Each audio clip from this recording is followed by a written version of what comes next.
Hello नमस्कार साथियों, मैं अंशुल अग्रवाल अपने YouTube channel Anshul study point में आप सभी का हार्दिक स्वागत करता हूं। तो वही हम क्लास की शुरुआत मोटिवेशनल कोड या एनर्जेटिक कोड के साथ करते हैं कि उम्र थका नहीं सकती, ठोकरें गिरा नहीं सकती।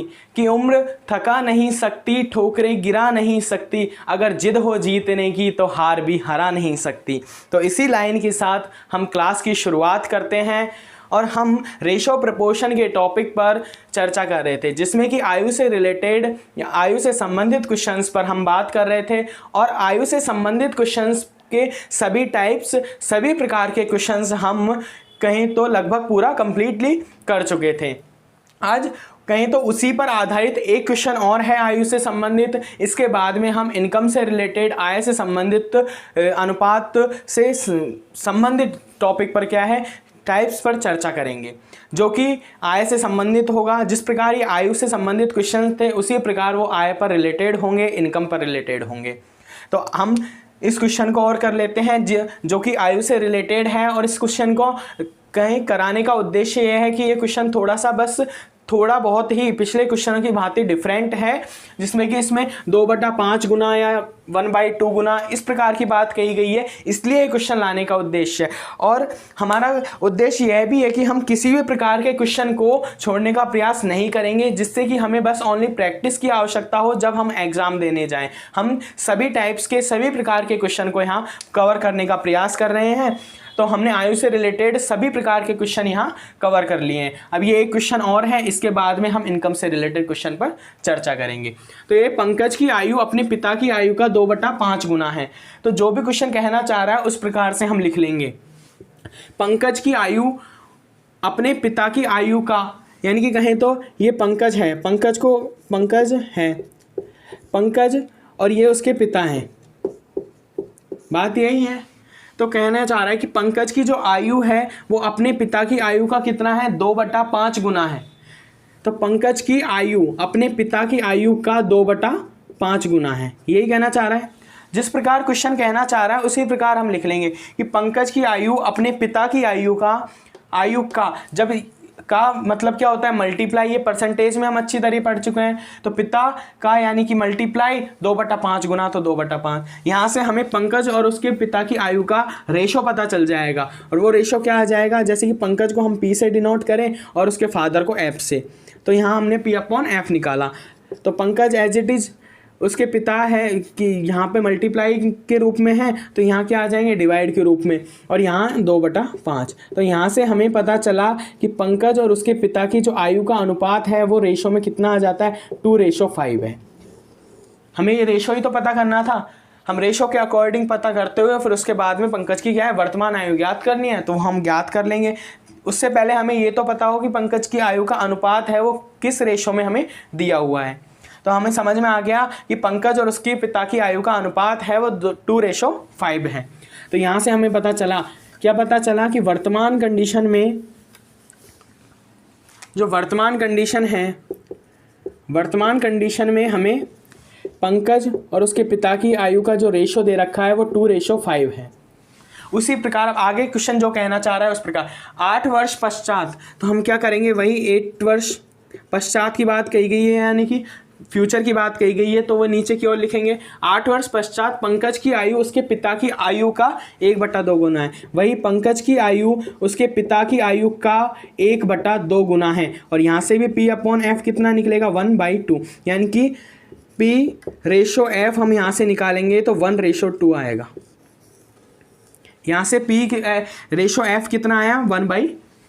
ये समझ में आ गया होगा। इसमें तो समझाने वाली बात भी नहीं है, क्योंकि हम इस प्रकार के रेशो से संबंधित क्वेश्चन हैं वो बहुत कर चुके हैं। तो हमें कहीं तो कन्फ्यूजन वाली स्थिति भी पैदा नहीं होनी चाहिए। तो यहाँ से P/F है वो इज इक्वल टू कितना आया है, 1:2।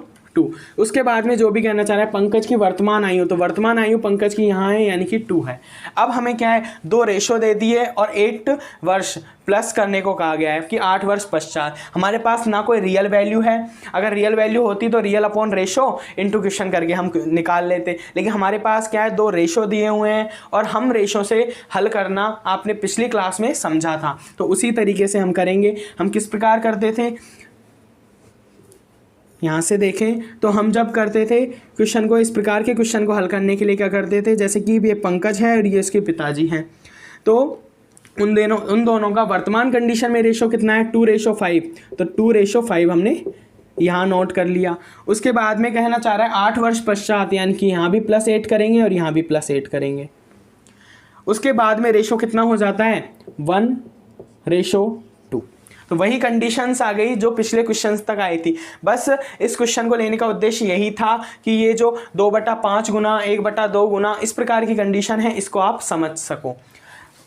अब इसमें क्या है, वही वज्र गुणा और डिफरेंस निकालना है हमने रेशो का। ये रेशो है और यहाँ भी रेशो है, तो रेशो का डिफरेंस है, उसे निकाल कर अंतर को कहें तो रेशो से रेशो का अंतर निकाल कर और उसे हमें x से मल्टीप्लाई करना है और उसके इज इक्वल टू में वो वैल्यू लिखनी है जो कि हमें ईयर्स के रेशो से डिफरेंस पर प्राप्त होगी। और ये डिफरेंस ही नहीं, इसमें टोटल भी होता है। वो किस प्रकार होता है, जब टोटल और डिफरेंस डिपेंड करते हैं इन चिन्हों पर, कहिए तो इन साइन पर। अगर ये दोनों साइन सेम साइन है तो हम डिफरेंस निकालेंगे, और अगर ये अपोजिट साइन है तो हम क्या निकालेंगे, टोटल करेंगे। तो यहाँ से हमें पता चलेगी कितना 5 × 1 5 -2 × 2 4। तो यहाँ से हमें पता चला 1 और 1 से क्या मल्टीप्लाई किया x। अब इज इक्वल टू में कौन सी वैल्यू आएगी, यहाँ से इसको करेंगे वज्र गुणा, कहें तो इनका डिफरेंस निकालेंगे। तो 8 × 2 16 -8,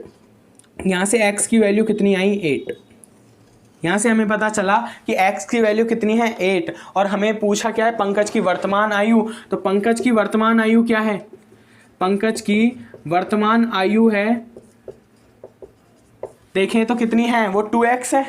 पंकज का रेशो देखो कितना है आयु का, 2x है। तो यहाँ से हमें पता चला 2x 2 × x की वैल्यू हमारे पास है 8 और यहाँ से कितना आएगा 16। ये आंसर हो जाएगा कि पंकज की आयु है वो कितनी है 16 है।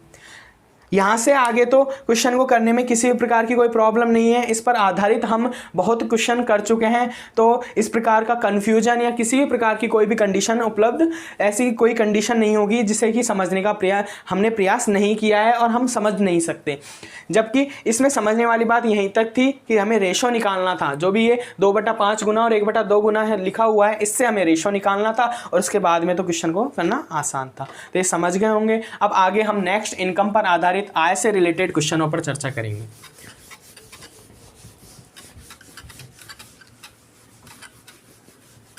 हम आगे नेक्स्ट अब आय से रिलेटेड क्वेश्चनों पर चर्चा करेंगे, जो कि इनकम पर आधारित था कि कोई भी व्यक्ति है उसकी मासिक वेतन कितना है और वो कितना व्यय करता है, यानी खर्च करता है, और कितनी बचत करता है। तो उस प्रकार के क्वेश्चंस होंगे। और हम जानते हैं एक इनकम पर रिलेटेड क्वेश्चनों पर हमें एक बात ध्यान रखनी है कि जो कि आय, जो हमारी इनकम होगी, हम जैसे कि मंथली इनकम, हम जो मासिक वेतन होता है उस प्रकार से आय है, उसमें से हम व्यय को खर्च कर दें, नहीं तो क्या खर्च उसको माइनस कर दें, उसके बाद में ही हमें बचत प्राप्त होती है। ये हम जानते हैं कि हम जब आय में से व्यय को खर्च कर देते हैं तो ही हमें बचत प्राप्त होती है। बस हमें ये ही बात है, इन क्वेश्चनों में ये ध्यान रखना है। और आय जब हमारे पास होगी उसमें से जो भी हम खर्चे माइनस कर देंगे तो हमारे पास क्या है, बचत आ जाएगी। जो भी बचत होगी वो हमें प्राप्त हो जाएगी। तो एक क्वेश्चन है इसी प्रकार का, ये इनकम पर रिलेटेड है। किस पर, इनकम से रिलेटेड, इनकम से संबंधित क्वेश्चन है, आय से संबंधित। ये क्वेश्चन है कि कमल व विमल की आय का अनुपात, कमल व विमल की आय का अनुपात। अब यहाँ क्या है, आय का अनुपात दिया हुआ है हमें, और आय का अनुपात दिया है 5:7, 5:7 है। कमल व विमल की आय का अनुपात 5:7 है। इन कहें तो व्यय का अनुपात भी दिया हुआ है, इनका व्यय यानी कि खर्च है उसका अनुपात हमें दिया हुआ है, और वो अनुपात हमें दिया हुआ है 1:4, 1:4 है। तथा बचत भी दी हुई है, इनकी बचत क्रमशः क्रमशः यानी कि लगातार। फर्स्ट बार कहें तो फर्स्ट में हम कमल की इन बचत की बात करेंगे और सेकंड में हम विमल की बचत की बात करेंगे, यानी कि कितने 20,000 व 15,000 है। तो कमल की आय बताइए, कमल की आय क्या होगी, आय क्या होगी। अब ये क्वेश्चन पूछा है, कहें तो ये तरीका, ये क्वेश्चन भी उसी प्रकार से संबंधित होते हैं जिस प्रकार हम आयु से संबंधित क्वेश्चनों की बात करते हैं। बस थोड़ा फर्क लैंग्वेज का होता है कि उनमें आयु की गणना करनी होती है और इसमें खर्च का, बचत का, अनुपात का। बस हमें जो मैंने अभी बताया था कि हम इनकम में से अगर व्यय को घटा देते हैं तो बचत प्राप्त होती है, उस प्रकार का हमें बस इसमें ध्यान रखना है। तो इसका आंसर निकालने के लिए हम क्या करेंगे, पहले मैं आपको इसे एक बेसिक कॉन्सेप्ट के साथ समझा देता हूं, उसके बाद में हम ट्रिक के साथ भी इस क्वेश्चन को करेंगे। तो बेसिक कॉन्सेप्ट वही आय माइनस व्यय इज इक्वल टू बचत होता है। हाँ, यहाँ कमल की बात करेंगे और विमल की बात करेंगे। तो यहाँ कमल के लिए हम देखें तो उसके आय का अनुपात कितना है 5:7 में कमल और विमल की आय का अनुपात है। जबकि यहाँ हम कमल की बात करें तो कमल कि जो आय है वो कितनी है 5 है, और हम किसी पर्टिकुलर विशेष संख्या से मल्टीप्लाई करते हैं। तो हम यहाँ एक बात कहें तो हम मानेंगे आय को तो हम x से मल्टीप्लाई करेंगे, और जो बचत होगी या बचत हमें काउंट दी हुई है तो हम व्यय को मान लेंगे, व्यय कितना y। ये हम दो कंडीशंस मानेंगे, इनके आधार पर हम क्या है क्वेश्चन को हल करने का प्रयास करेंगे एक बेसिक कॉन्सेप्ट के साथ। फिर उसके बाद में मैं आपको ट्रिकी मेथड एक बताऊंगा, उसके अनुसार ही हम क्वेश्चन को करेंगे। तो 5, तो जब आय की बात कही गई है तो आय का अनुपात 5 है तो x से मल्टीप्लाई कर देंगे, ठीक है। उसके बाद में हम आय में से खर्च निकाल देंगे तो हमें बचत प्राप्त होगी। तो व्यय का अनुपात कमल के लिए कितना है 1, तो यहाँ से हम क्या निकाल देंगे, और हमने y माना है व्यय को, तो क्या हो जाएगा y इज इक्वल टू में आय में से खर्च हमने निकाल दिया तो उसके बाद में हमें बचत प्राप्त होगी, और बचत कितनी है 20,000। तो ये एक इक्वेशन बन गई, कहें तो एक इक्वेशन बन गई। इसी प्रकार विमल के लिए एक इक्वेशन बन जाएगी, सेम कंडीशन। विमल के लिए क्या रेशो 7 है, तो 7x माइनस खर्च कितना है 4, यानी 4y इज इक्वल टू में 15,000। यहाँ से हमें पता चल गई कमल और विमल की इस प्रकार है। अभी बेसिक कॉन्सेप्ट के साथ कर रहे हैं, इसलिए आपको कहें तो इक्वेशंस हैं वो बड़ी लग रही होंगी या एक कन्फ्यूजन सा क्रिएट हो रहा होगा, लेकिन हम एक बार बेसिक कॉन्सेप्ट के साथ समझ लेते हैं, उसके बाद में हम मेथड से करेंगे। तो यहाँ हमें क्या करना है कि इसे सॉल्व करना है, और सॉल्व हम इसे करेंगे वो करेंगे कहें तो विलोपन विधि की सहायता से, जिसमें कि हम एक कहें तो x या y को किसी को एक का विलोप करेंगे और एक की वैल्यू निकालेंगे, वहाँ से हम वैल्यू को क्या पुट करेंगे और हमें कमल की आय क्या होगी ये पता चल जाएगा। तो अब इसे क्या करना है, कहें तो ये इक्वेशन फर्स्ट, ये इक्वेशन सेकंड है, हमने ये माना है, ये पता चल ही गया है। अब इसे क्या करेंगे, सेम बनाने के लिए इसे 4 से मल्टीप्लाई करेंगे, इसे 1 से मल्टीप्लाई करेंगे। तो यहाँ हमें इक्वेशन पता चल जाएगी, 4 से मल्टीप्लाई करने पर कितनी आ जाएगी 20x minus 4y is equal to 4 का करेंगे तो 80,000, और यहाँ से सेम इक्वेशन आ जाएगी 7x minus 4y is equal to 50,000। अब इसे क्या करेंगे, हम क्या करेंगे इनको माइनस कर देंगे, और माइनस करने पर जो साइन होते हैं वो क्या हो जाते हैं चेंज हो जाते हैं। ये विलोपन विधि वाले क्वेश्चंस तो आपने कहें तो छोटी क्लासों में इस प्रकार के क्वेश्चंस किए होंगे, जो कि जब हमें दो कहें तो x और y दो वैल्यू एक ही इक्वेशन में दी हुई हो तो हम इस प्रकार की विलोपन विधि की सहायता से ही इन क्वेश्चन को कहें तो एक वैल्यू निकालने का तरीका है, वो विलोपन विधि है। तो इसे हम माइनस करेंगे तो यहाँ माइनस हो जाएगा, ये माइनस पहले से है तो यहाँ प्लस हो जाएगा, यहाँ माइनस हो जाएगा। इसे सॉल्व करना है, यहाँ से हमें x की वैल्यू पता चल जाएगी। तो plus 4y minus 4y cancel, 20x में से 7x माइनस करेंगे तो 13x इज इक्वल टू 80,000 में से 15,000 माइनस करेंगे तो 65,000, और यहाँ से हमें x की वैल्यू पता चल जाएगी, x की वैल्यू कितनी आएगी 5,000। अब ये तो कैलकुलेशन वाली बात है, जो कि समझाने वाली बात किसी भी प्रकार की नहीं है इसमें। जब 13x इज इक्वल टू 65,000 है तो वहाँ से x की वैल्यू 5,000 हमें प्राप्त हो जाएगी। और हमें चाहिए क्या, कमल की आय चाहिए। तो कमल की आय का अनुपात कितना है, 5:x। तो यहाँ हमें पता है कमल की आय कितनी है, कमल की आय कितनी दी हुई है 5x। तो यहाँ क्या करेंगे 5 × x की वैल्यू कितनी है 5000, यहाँ से आएगी 25,000। ये आंसर है। अब ये तो एक कॉमन सेंस वाली बात है कि 5x है और हमें x की वैल्यू हमारे पास है, हम मल्टीप्लाई करेंगे, तो इसमें तो कोई प्रॉब्लम वाली बात नहीं है। तो आपको समझ में आ गया होगा कि कमल और विमल की आय का अनुपात हमें दिया हुआ था, उनका खर्च व्यय का अनुपात दिया हुआ था और बचत हमें दी हुई थी। तो हम इस प्रकार से सॉल्व करेंगे, लेकिन इसे क्वेश्चन को सॉल्व करने में कहें तो हमें टाइम भी ज़्यादा लगा और कहें तो हम कैलकुलेशन भी थोड़ी टिपिकल हो जाती है। तो मैं आपको एक मेथड बताता हूँ उसकी सहायता से, और वही मेथड है जिस प्रकार हमने आयु के क्वेश्चन से किए थे, उसी प्रकार का मेथड है और कुछ भी चेंजेस नहीं है। तो हमें याद करने में भी कहें तो प्रॉब्लम नहीं होगी। तो आपको ये समझ में आ गया होगा, ये बेसिक कॉन्सेप्ट के साथ था। अब हम ट्रिक के साथ करते हैं। तो हम ट्रिक के साथ करेंगे इस क्वेश्चन को। आंसर हमारा कितना आया था 25,000। वही आंसर सही तरीके से आ जाए। जैसे कि इसमें कहें तो कमल रेशो विमल, इसका रेशो आय का अनुपात दिया हुआ है, कितना दिया हुआ है 5:7। या फिर हम इसे लिखते हैं, यहाँ है कमल, ये विमल, ठीक है। तो इसके क्या है, आय का अनुपात है, आय का अनुपात हमने यहाँ लिख लिया 5:7। जिस प्रकार हमने आयु से रिलेटेड क्वेश्चंस किए थे कि हम दो रेशो का डिफरेंस निकाल रहे थे, उसी प्रकार से करेंगे और कुछ भी नहीं है, तरीका वही है सेम। 5:7 हो गया। इसके बाद में वह खर्च निकालते हैं। खर्च का रेशो क्या है 1:4। जो दिया हुआ है वो लिख लेंगे बस। और क्रमशः जो बचत हो रही है वो कितनी हो रही है 20,000 15,000। तो यहाँ 20,000 और यहाँ 15,000।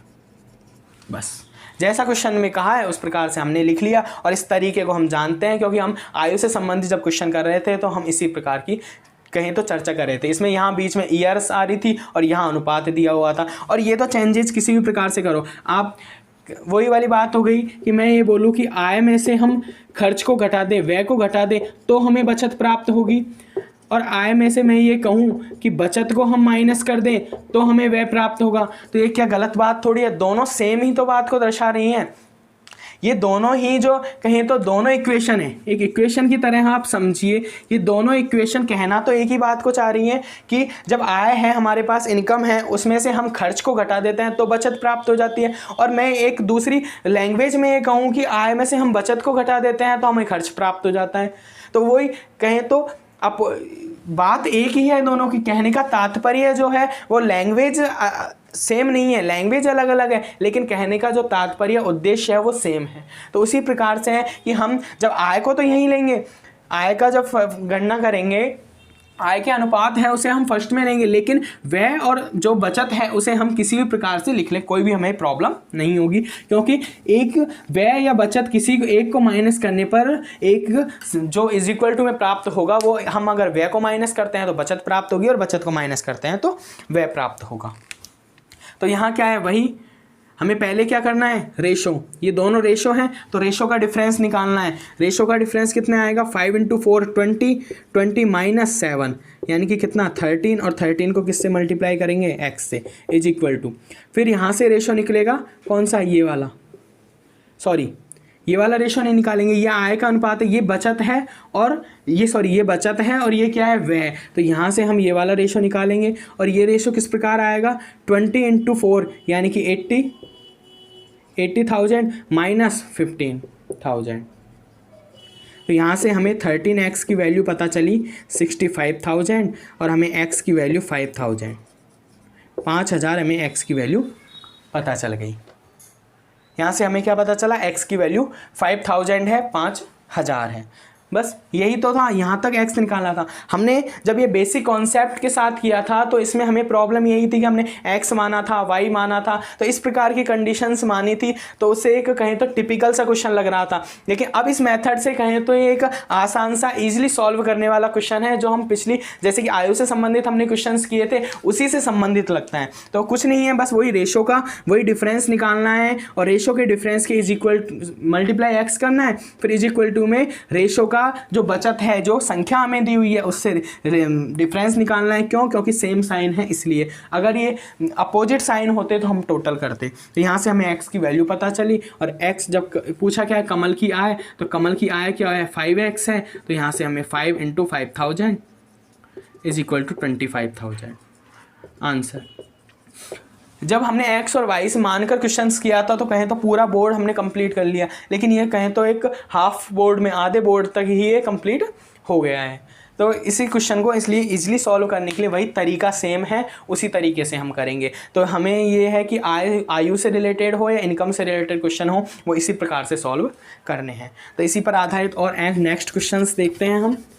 जो अब हम क्वेश्चन करेंगे वो बेसिक कॉन्सेप्ट्स के साथ नहीं कर किस प्रकार करेंगे, जो कि ये ट्रिक मेथड से हमने किए हैं उसी प्रकार से हम करेंगे। तो ए व बी का वेतन का अनुपात दिया हुआ है, ए व बी के वेतन है उसका अनुपात दिया हुआ है, रेशो दिया हुआ है, और रेशो है 3:2। ये रेशो दिया हुआ है। उनके खर्च दिया हुआ है, उनका खर्च क्रमशः जो व्यय है वो कितना है 10,000 व 8,000, 10,000 व 8,000। अब इसमें क्या है, हमें खर्च है वो किस में दे दिया, अमाउंट में दे दिया। हमें पिछले क्वेश्चन में खर्च किस में था, रेशो में दिया हुआ था। बस फ़र्क इतना ही है। और कुछ जो इनकम से रिलेटेड क्वेश्चन हैं उनमें तो कहें तो बस 2 से 3 टाइप के क्वेश्चंस बनते हैं जो मैं आपको करा रहा हूँ, बस और कुछ भी नहीं है। बचत का अनुपात, अब यहाँ क्या है, बचत का रेशो दे दिया, बचत का अनुपात 1:2 है।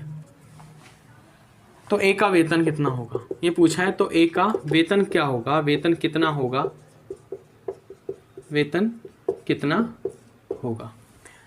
वही तरीका हम सेम यूज करेंगे और उसी पर से हम क्या क्वेश्चन को करने का प्रयास करेंगे। तो क्या है, ए व बी का अनुपात दिया है तो वही ए लिखेंगे, बी लिखेंगे। उसके बाद में आय का अनुपात है, वेतन का मतलब क्या है, आय का अनुपात कितना है 3:2 लिख दिया। उसके बाद में क्या कहना चाह रहा है, उसका खर्च कितना है 10,000 व 8,000, तो यहाँ हमने खर्च लिख दिया और ये 8,000 ये खर्च लिख दिया। उसके बाद में बचत का अनुपात कितना बन जाता है 1:2। तो ये समझ में आ गया होगा आपको। तरीका वही यूज का, रेशो जो है तो हमें रेशो से रेशो का रिलेशन निकालना है, रेशो से रेशो का डिफरेंस निकालकर उसे x से मल्टीप्लाई करके इज इक्वल टू में क्या है, हमें व्यय और जो बचत है उसका रेशो निकालकर उसका डिफरेंस निकालकर कहीं तो इज इक्वल टू करना है। तो वही क्या करेंगे, यहाँ से ये वाला रेशो 3 × 2 6 माइनस 2 यानी कि 4, और 4 को हम क्या कर देंगे x से multiply, 4x is equal to में क्या निकालेंगे, ये वाला रेशो का डिफरेंस, तो 10 यानी कि 20,000 माइनस 8 को 1 से 8,000। यहाँ से हमें 4x की वैल्यू है वो आई 12,000 और x की वैल्यू हमें प्राप्त हो जाएगी कितनी, 3,000 या 3,000। ठीक है। अब हमें पूछा क्या है, ए का वेतन पूछा है, तो ए का वेतन कितना है 3x, तो ए का वेतन ही तो पूछा है हमें, ए का वेतन कितना है 3x, तो यहाँ से 3 × x की वैल्यू हमारे पास है 3,000, तो यहाँ से हमारे आंसर आ जाएगा 9,000। ये क्या है, हमारा आंसर है। अब इस प्रकार के क्वेश्चन में कहें तो करने की हमें मतलब कि कहीं तो कोई भी कन्फ्यूजन वाली या घबराहट वाली स्थिति होनी नहीं चाहिए, क्योंकि इस तरीके के क्वेश्चंस हम कहें तो बहुत क्वेश्चंस हमने सभी टाइप्स के क्वेश्चंस प्रकार के कर लिए हैं। अब ये इनकम पर रिलेटेड है, लेकिन कहें तो वही आयु से संबंधित है। उसमें भी हम रेशो से रेशो का डिफरेंस निकाल कर आयु निकाल रहे थे, वहाँ एक्स की वैल्यू निकाल रहे थे और वहाँ आयु निकाल रहे थे। बस ये इसमें आय निकाल रहे हैं और कुछ भी नहीं है। ये समझ में आ गया होगा आपको क्वेश्चन। एक नेक्स्ट क्वेश्चन और कर लेते हैं जो कि वही इनकम पर आधारित है एक तरीके से कहें तो, और उस क्वेश्चन के एग्जाम में आने के चांसेस भी अच्छे रहते हैं इस प्रकार के। एक क्वेश्चन है, अनिल व सुनील, अनिल व सुनील के पास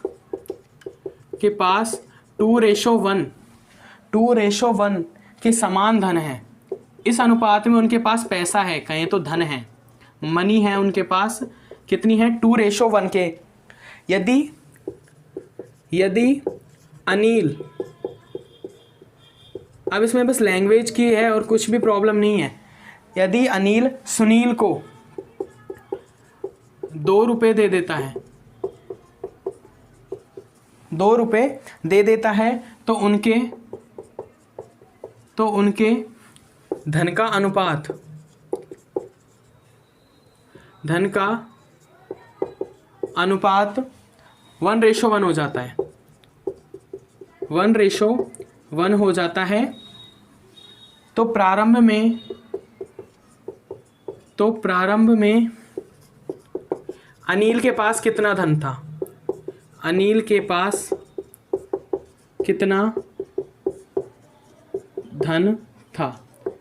अब इस प्रकार के क्वेश्चन को समझने के लिए बस क्या है, हमें समझना है कि ये रेशो से संबंधित क्वेश्चन है, तो हमें रेशो की तरह कहें तो या तो वो होगा real upon ratio into question के, या फिर हम जिस अनुपात में रेशो का डिफरेंस निकाल रहे हैं उस तरीके से। दो ही मेथड हमने कहें तो ट्रिकी पढ़े हैं, तो उन्हीं को हम लगाने का या उन्हीं से करने का प्रयास करेंगे। तो जब अनिल और सुनील के पास 2:1 में समान धन है, और यदि अनिल सुनील को 2 रुपये दे देता है तो उनके पास अनुपात हो जाता है। अब हमें समझ में आया कि रियल वैल्यू हमें नहीं है पता, क्यों? ये 2 रुपये तो कहें तो अनिल सुनील को दे रहा है बस, और कुछ भी नहीं है। तो अब क्या करेंगे भाई, अनिल और सुनील, ठीक है। उसके बाद में जो भी कहा गया है उस प्रकार से अनिल सुनील के पास 2:1 में है, तो 2:1 में हमने लिख लिया ये धन है। फिर कहना क्या चाह रहा है, अनिल सुनील को 2 रुपये दे देता है। जब अनिल सुनील को कोई भी 2 कैंडिडेट्स हैं, कहें तो जो 2 कैंडिडेट्स हैं इसमें अनिल है और सुनील है, ये है बात। तो ये अनिल सुनील, जब अनिल सुनील को 2 रुपये दे रहा है, कहीं तो अनिल के पास जितने भी अमाउंट है, जितने भी पैसे हैं, उसमें से वो 2 रुपये सुनील को दे रहा है। तो इस बात को कॉमन सेंस से समझने वाली बात है कि सुनील के पास 2 रुपये एक्स्ट्रा होंगे और अनिल के पास 2 रुपये कम होंगे। जब अनिल ने 2 रुपये सुनील को दे दिए तो ऑब्वियसली इस बात को हम समझ सकते हैं कि अनिल के पास 2 रुपये कम हो गए हैं। देने वाला हमेशा किस में हो जाता है? माइनस में हो जाता है। इसमें रुपये देने वाला किस में हो जाएगा? माइनस में हो जाएगा। और यहाँ सुनील पैसे ले रहा है, यानी 2 रुपये उसने लिए हैं तो उसके पास एक्स्ट्रा पैसे आए हैं, तो एक्स्ट्रा पैसे का मतलब उसके अमाउंट है उसमें क्या हुआ है? प्लस हुआ है। तो यहाँ से हम क्या करेंगे, यहाँ माइनस हुआ है, अनिल के पास पैसे हैं उसमें से माइनस हुआ है 2, और सुनील के पैसे में क्या हुआ है? प्लस हुआ है। ये 2 कंडीशंस बनी हैं। और फिर यहाँ से बात करें, रेशो कितना हो जाता है? 1:1। बस वही कंडीशंस हो गई, वही तरीका हो गया। हमें क्या है, वही रेशो से रेशो का डिफरेंस 2 - 1 यानी 1 को मल्टीप्लाई करेंगे x से, इज इक्वल टू में कौन सी वैल्यू लिखेंगे ये। अब हमें यहाँ क्या देखना है, वही साइन देखने हैं। साइन क्या है? अपोजिट साइन है। तो अपोजिट साइन के लिए हम क्या करते हैं? टोटल करते हैं। जब हमें प्लस प्लस का साइन था तो हमने माइनस किया था, डिफरेंस निकाला था। अब यहाँ अपोजिट साइन है, टोटल करेंगे तो 2 प्लस यहाँ भी 2, यानी कि x की वैल्यू यहाँ से पता चली कि कितनी है? 4 है। और पूछा क्या, अनिल के पास कितना धन था? तो यहाँ हमें पता है कि अनिल के पास कितना धन था शुरू में? 2x। तो यहाँ से हमें 2 × x की वैल्यू कितनी है? 4, यानी कि 8 रुपये। अनिल के पास कितना धन था? 8 रुपये। यहाँ से आंसर। तरीका वही, बस इस बात को समझने की थी कि यहाँ हम क्या वैल्यू लिखें। क्यों? क्योंकि वैल्यू इस प्रकार की दी हुई थी कि अनिल ने सुनील को 2 रुपये दिए हैं, तो इस बात को समझना था कि जब अनिल सुनील को 2 रुपये देगा तो अनिल के धन में से माइनस होगा और सुनील के धन में प्लस होगा। तो इस बात को आप समझ गए होंगे। आगे तो क्वेश्चंस वही है। तो इनकम से रिलेटेड क्वेश्चंस हम जिस प्रकार के क्वेश्चंस भी एग्जाम में बनते हैं उस प्रकार के हमने किए हैं। तो आज की क्लास को यहीं समाप्त करते हैं। आप इस चैनल को सब्सक्राइब कीजिए और वीडियो को ज़्यादा से ज़्यादा शेयर कीजिए कि जिससे इन क्लास का बेनिफिट्स है वो सभी तक पहुंच जाए, और हम सभी प्रकार के क्वेश्चन को कराने का प्रयास कर रहे हैं। तो आज की क्लास को यहीं समाप्त करते हैं। जय हिंद, जय भारत।